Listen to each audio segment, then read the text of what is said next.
Welcome to BeFrightened. We tell stories that will keep you up or help you sleep at night.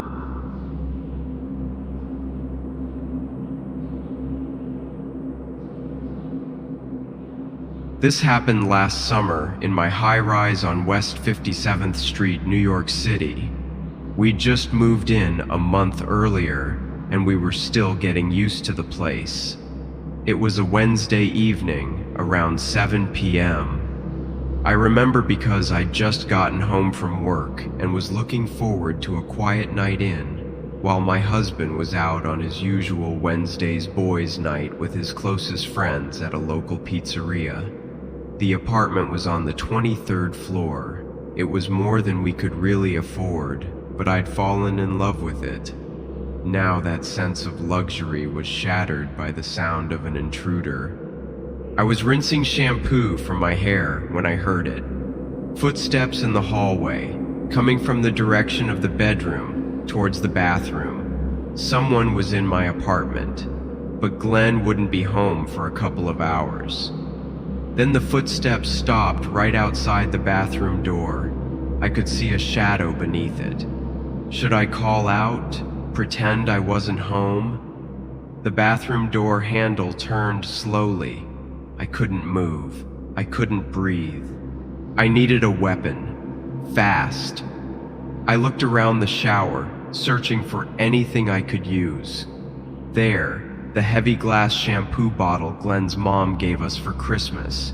It would have to do. I snatched the bottle, nearly dropping it. The door opened slowly. I held the bottle tight, ready to attack. I swung hard. The bottle hit something solid. Someone yelped in pain. I wiped my eyes clear. There was Mr. Kruger, our building manager, holding his shoulder.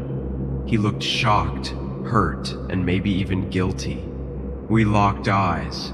I wanted to ask why he was here, how he got in, what he was after. Kruger didn't wait for questions. He took off, crashing through the apartment. Something fell over. The front door banged shut. I stood there soaked, my brain trying to catch up. I grabbed a towel and stepped out of the bathroom. Everything looked off. I wondered if Kruger had been here before, if he'd gone through our stuff, what he might know about us now. I grabbed my phone and called 911. The dispatcher listened as I explained what happened. While waiting for the police, I checked the apartment. A drawer was open. My sexiest lingerie was laying on the bed. A picture frame was out of place. My jewelry box wasn't where I left it. I wondered how long Kruger had been sneaking in. I tried to remember every detail. Kruger looked shocked when I caught him, but not surprised to find someone home. Had he been watching us, learning when we'd be out? I thought about weird things from the past months. Mail in the wrong place. Noises in the apartment when we were supposed to be gone. Feeling like someone was watching me leave for work. I'd ignored it all before, but now it made sense. I walked through the apartment, noticing things I'd missed before. A painting was hanging crooked. There were scuff marks on the hardwood floor near the bed. Small things, but they added up. I've always been obsessively neat. OCD. I notice when things are out of place. These details weren't how I'd left them. In the living room, books on the shelf were in the wrong order. I always arranged them by height. The throw pillows on the couch were askew. I straightened them every morning. I checked cupboards, drawers, and closets. Nothing big was gone, but knowing Kruger had been through our stuff made everything feel wrong. In the bedroom, I opened my lingerie drawer to see what remained there. Some pieces had gone missing over the past months. I'd blamed the laundry or my own forgetfulness. Now I realized how many items were actually gone. Not enough to notice all at once, but they'd been disappearing slowly over time. Then, a door slammed in the hallway, which made me jump. It was probably just a neighbor, but I was on edge. Every sound seemed scary now. I wrapped my arms around myself, shaking. The police arrived quickly, their presence both reassuring and unsettling. Our apartment became a crime scene. They asked questions, took photos, dusted for prints. I answered in a daze, the reality of the situation slowly sinking in. One officer gently suggested I call someone to be with me. I nodded, reaching for my phone again. Glenn. I needed Glenn. I called Glenn and told him what happened. He said he'd come home immediately. He sounded scared and mad. More feelings hit me. I felt angry, violated, and scared. What would have happened if I couldn't defend myself? What if I hadn't been home? What else would Kruger have done? The officers finished their initial investigation. They'd contact building management and look into Kruger's background. They gave me a case number and left their cards, urging me to call if I remembered anything else. After they left, I double-checked all the windows and doors. Every noise made me feel on edge. Glenn got home and hugged me. I cried again. We called a locksmith, building management, and our families. We couldn't sleep that night. Every noise woke us up. I kept thinking about what happened. What if I hadn't fought back? What if Kruger had been stronger? The next day was a hectic rush, installing new locks, setting up a security system, filing a formal complaint with the building owner. Each action helped a little, but couldn't erase the lingering sense of violation. A detective called a few days later with unsettling news. They'd searched Kruger's apartment and found a stash of items from various tenants. My missing earrings and lingerie were among them. It turned out Kruger had been doing this for months, maybe longer. He'd been entering apartments, taking small items, and invading privacy. No one had caught him before. More victims came forward as the investigation went on. Kruger had mostly targeted women living alone or couples with set schedules. The case is still ongoing. I've given my statement to the police. They say there will likely be a trial, but these things take time. Kruger is out on bail. The building fired him, but knowing he's still out there makes me uneasy. My husband and I are looking for a new place. We can't relax here anymore. Until we move, we've installed new locks and a security system. I still check them constantly.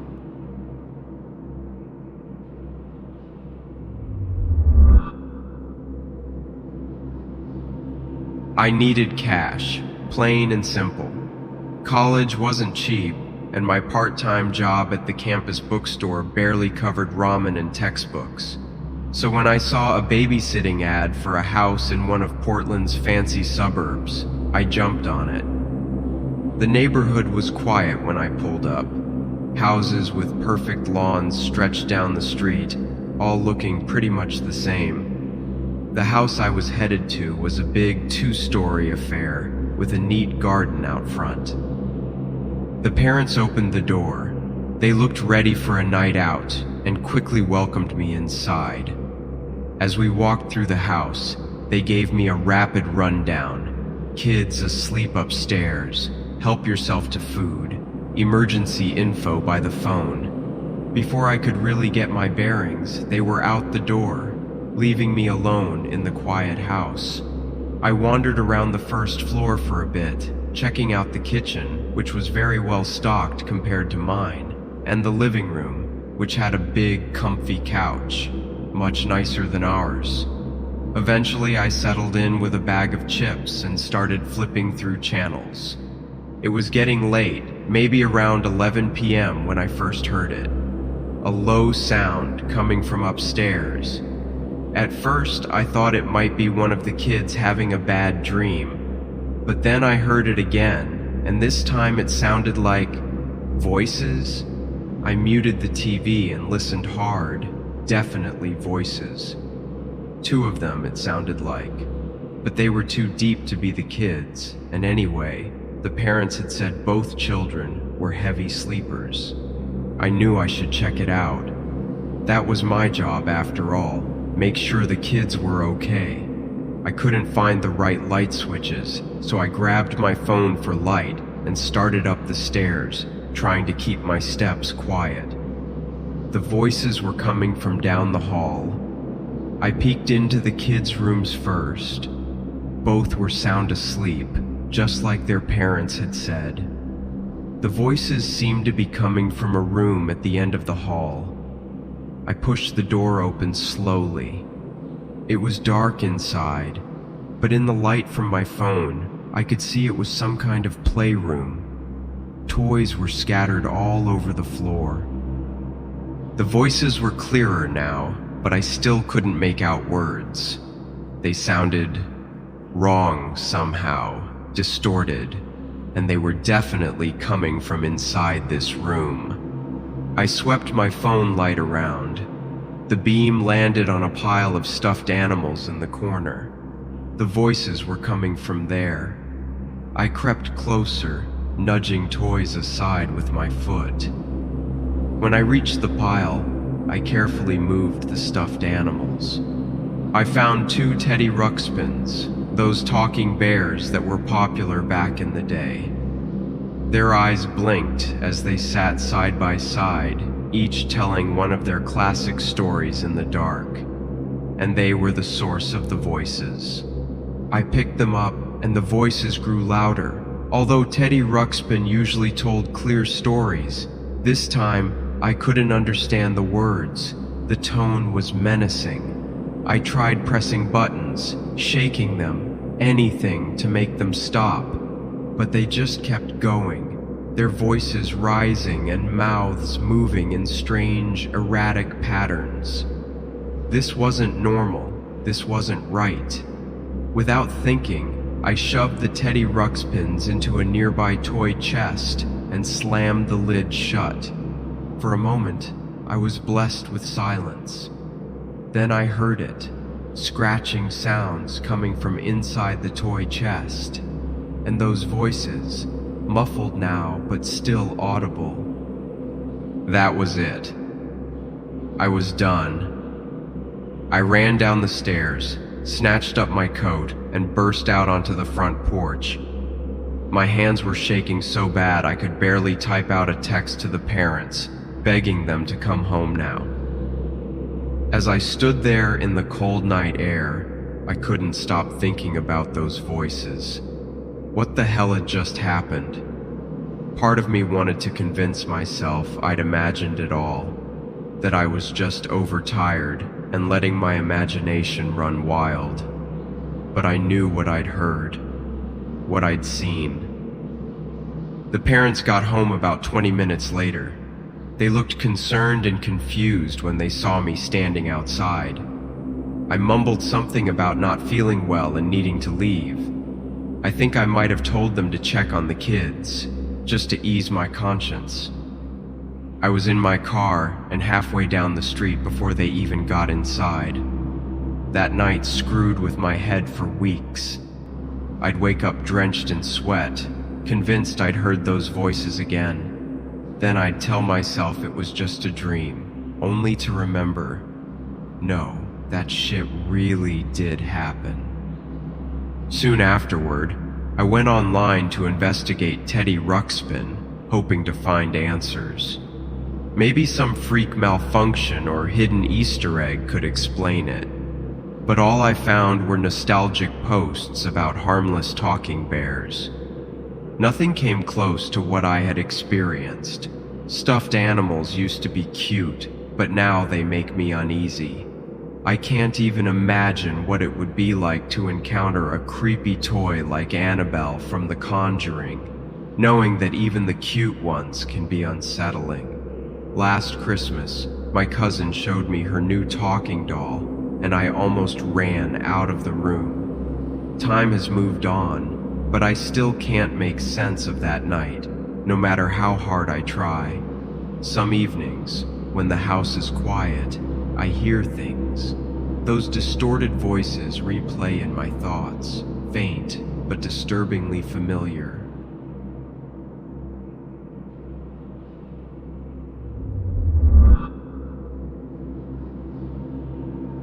A night can go from completely ordinary to utterly terrifying in an instant. Well, that's exactly what happened to me a few years ago, here in Bexley, Ohio. I'm talking about the kind of night that starts off so normal you could fall asleep from the boredom, but ends with you questioning everything you thought you knew about safety and trust. It all went down when my parents were out for their usual Friday date night. I was home alone, thinking the worst thing that could happen was dying of boredom. Man, was I so very wrong. This is the story of how one ordinary night turned into a nightmare that I will never, ever forget. The TV played in the background as I lounged on the couch, bored out of my mind. As the sun set, I started to feel on edge, but I couldn't figure out why. Suddenly, the phone rang, private number, making me jump. I figured it was just Mom being overprotective again, but when I answered, this creepy voice whispered something about watching me and locking my doors. I tried to laugh it off, but I hung up quick, telling myself it was just some dumb prank.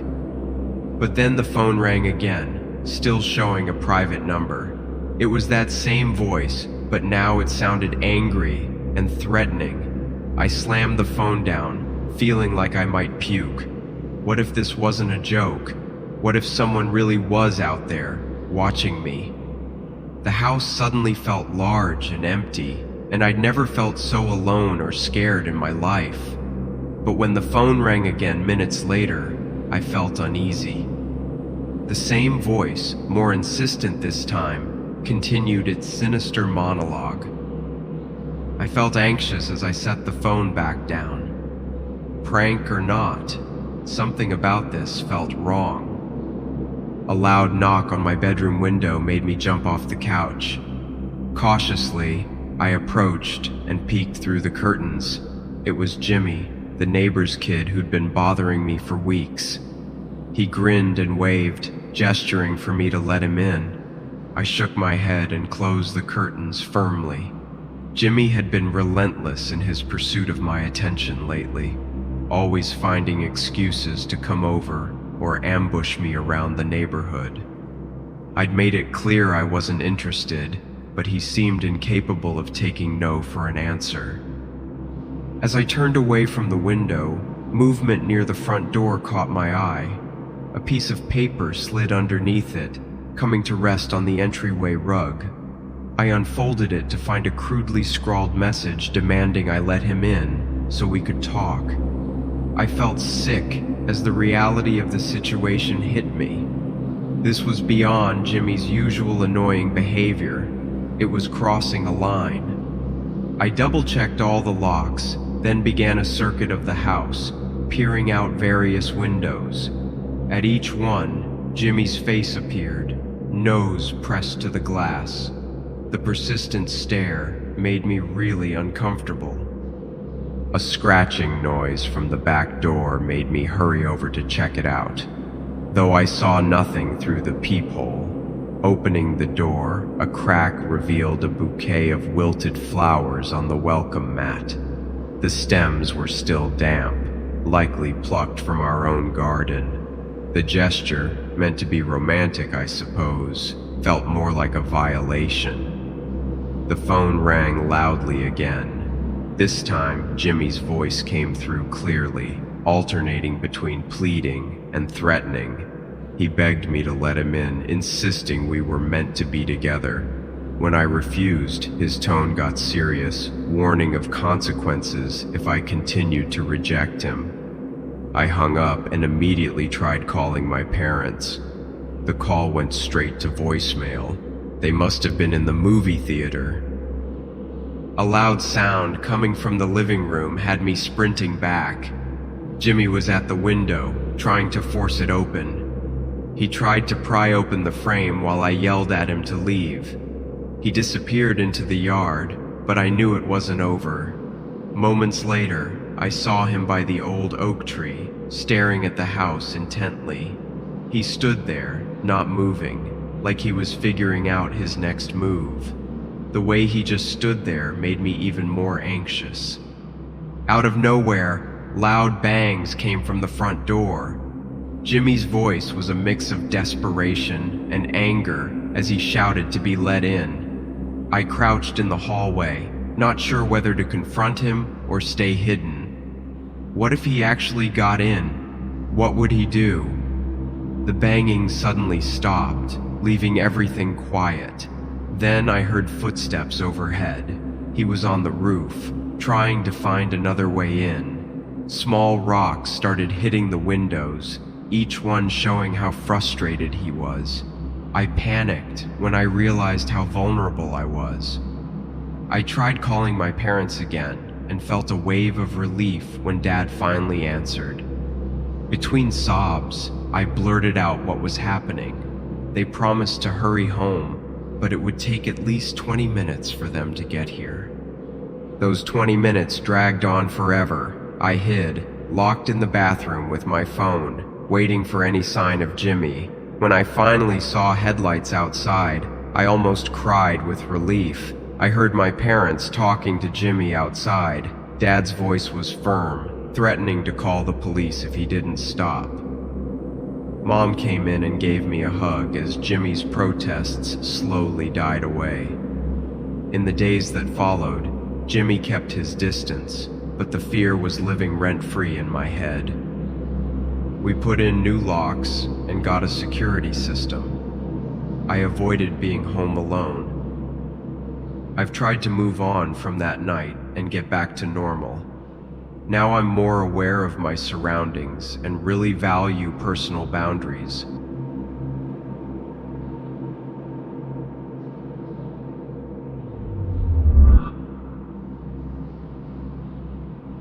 It was just another sticky July night in Chicago. I was chilling on the living room floor, barely paying attention to the cartoons my little sister Mia was watching. At 15, babysitting your 6-year-old sister isn't exactly the most exciting way to spend a Friday, but whatever. I was more focused on my phone anyway. That's when I heard a car engine, way too loud, getting closer fast. The sound made me feel really unsettled. Before I could even think, there was this awful screeching. Tires on pavement, like the driver had slammed on the brakes. Gunshots rang out, so loud it felt like my ears might burst. I sat there for a moment, trying to make sense of it all. But when I saw bullets hitting the window bars and sparks flying, I snapped into action. I grabbed Mia and pulled her to the floor, covering her body with mine. She was screaming, but I could barely hear her over the chaos. My heart was pounding so hard, I thought it might burst out of my chest. I heard glass shatter behind us, probably a stray bullet that broke a window. I flinched as small shards landed on my back. All I could do was hold Mia tighter and hope it would end soon. Just like that, it was over. The car sped away, tires screeching. For a moment, everything was strangely quiet.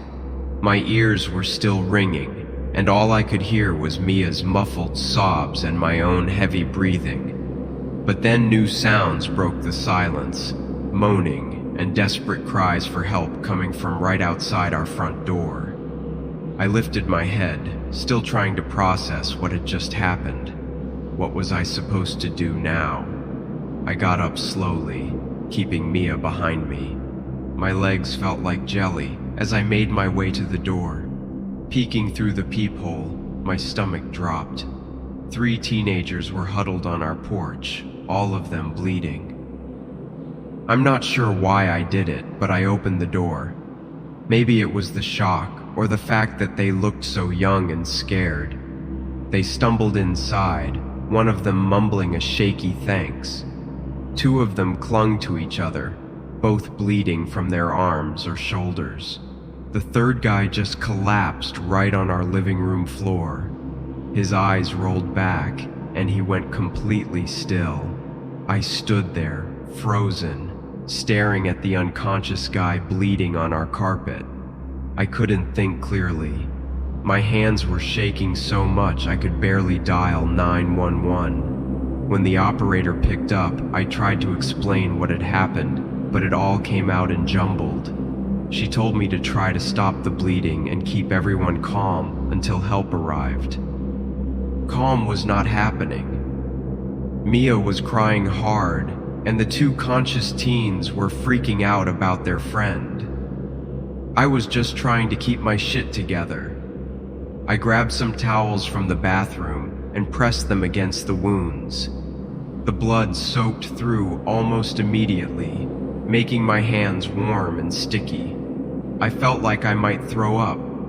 Just when I thought things couldn't get worse, I heard more cars approaching. I felt a surge of panic. Were the shooters coming back? I quickly locked the door and turned off all the lights, hoping they'd think the house was empty. The sound of sirens in the distance was a huge relief.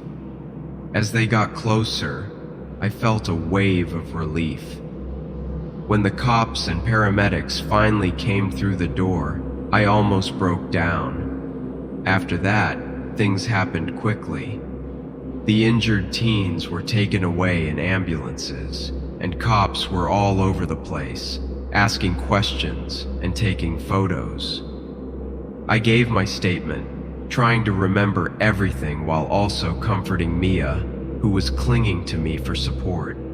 Calling my parents was brutal. Trying to explain what happened without freaking them out too much was nearly impossible. They rushed home from work, and when I saw them, I finally broke down. All the fear and adrenaline caught up with me at once, and I just lost it, sobbing in my mom's arms. That night, sleep was impossible. Every time I closed my eyes, I saw blood and heard gunshots. I kept checking on Mia, scared that something might happen to her. When I finally managed to fall asleep, nightmares woke me up, leaving me sweaty and out of breath. The next few days were tough. I jumped up at every loud noise, like cars backfiring, worrying it might be another drive-by. Going outside was really stressful. My parents started talking about moving and began looking at houses in quieter neighborhoods. The hardest part is feeling like nowhere is really safe anymore. Our house, our neighborhood, it all feels different now. Like at any moment, everything could change in the blink of an eye. Mia's been having a tough time too. She gets scared at loud noises and doesn't like being alone. I've been trying to be there for her, but it's hard when I'm still dealing with my own stuff. My parents are still looking at houses in other neighborhoods. Part of me wants to move to escape the memories, but another part feels like we'd be running away. This is our home. It shouldn't be defined by one terrible night. I've been talking to a counselor at school, which helps a bit. She says what I'm feeling is normal, that it'll take time to process everything. Some days are better than others. I'm trying to focus on the good stuff, like how I was able to help those kids, even if I was terrified. I don't know what the future holds. Maybe we'll move, maybe we won't. Maybe I'll eventually stop jumping at every car that drives by too fast. For now, I'm just taking it one day at a time, trying to find my new normal in a world that suddenly feels a whole lot scarier. A few weeks after that night, we got some news about the kids who'd been shot. All three survived, which was a huge relief. The one who'd collapsed in our living room had the worst injuries. He'd been shot in the chest and needed surgery. The doctor said if he hadn't gotten help so quickly, things might have been different. The other two had less serious injuries. One was shot in the arm, the other in the shoulder. Their families reached out to thank us for our help. It was strange meeting them under normal circumstances. They looked so different without all the blood and fear. The kids were still shaken up, but were recovering. They explained what happened that night. It was a case of being in the wrong place at the wrong time. They weren't involved in any gangs. They just got caught in the crossfire of some turf war. The police never caught the shooters. That part still bugs me sometimes, knowing they're out there somewhere. But at least those 3 kids got a second chance. Thanks for tuning in. If you enjoyed the video, please be sure to like, share, comment, and subscribe if you feel so inclined. If you have any feedback, feel free to leave it in the comments below. If you have a story you'd like to share or need to contact us for any reason, you'll find our email address in the video description.